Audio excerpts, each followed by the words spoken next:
nog wel een goede nieuws alle. Ik wil leggen een beetje te vertalen van deze nieuws. Van wat president Joe Biden gisteren eingevierd heeft, wat met steedse papieren te doen heeft.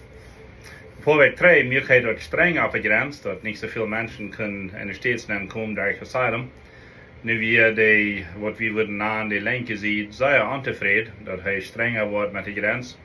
Nu valt hij zo dat hij zal dan in de steden wat opmerken voor mensen wat heel langer gewaar zijn.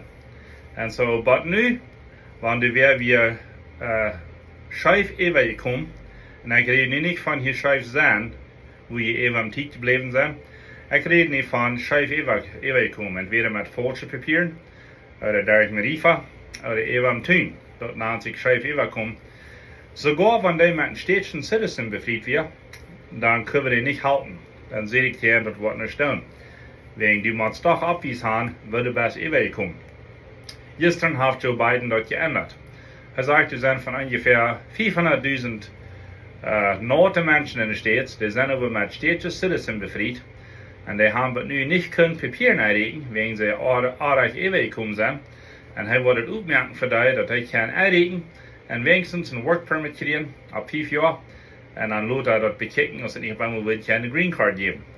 So, wenn die op eenmaal zo'n baas wordt als scheef overkomt, entweder durch Marifa, even am tuin, oder even geschmuggeld, oder mit falschen Papieren, die best met een städtischen Citizen befried. Biden sagt, ich kann es einrichten. Nicht von der und nicht morgen. Er sagt, das wird vielleicht ein Sommer reit sein. Also, das ja für dann klossen, und das ja frische Formen sie merkt, die Regierung wird sein, wo dir, und wird ja alles machen geben. Die zweite Bedingung, das ist, dass die best hier 10 Jahre war. So die muss abweisen können, dass die hier 10 Jahre was best. Wo der dort?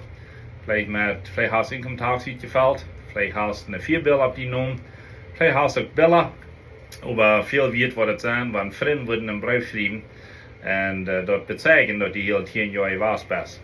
Drittens, die muss mit einem städtischen Citizen befreit sein. Und viertens, die kann mal rückgeführt sein werden. Die kann nicht eine Deportation haben auf den Record. So, die Menschen worden können nu für Work Permit einreichen, das wird viele Menschen halten. Und wenn so eine Menschen Kinder haben, mit den Citizenship, für die Kinder wird das auch gut sein. Wir wollen mal bekannt merken, dass wir dort werden, aber für viele Menschen wird das gute Neuigkeiten sein. Das wird sehr halten. Heute hier wie 1250 KIKZ, will 3 mit meinen Neuigkeiten.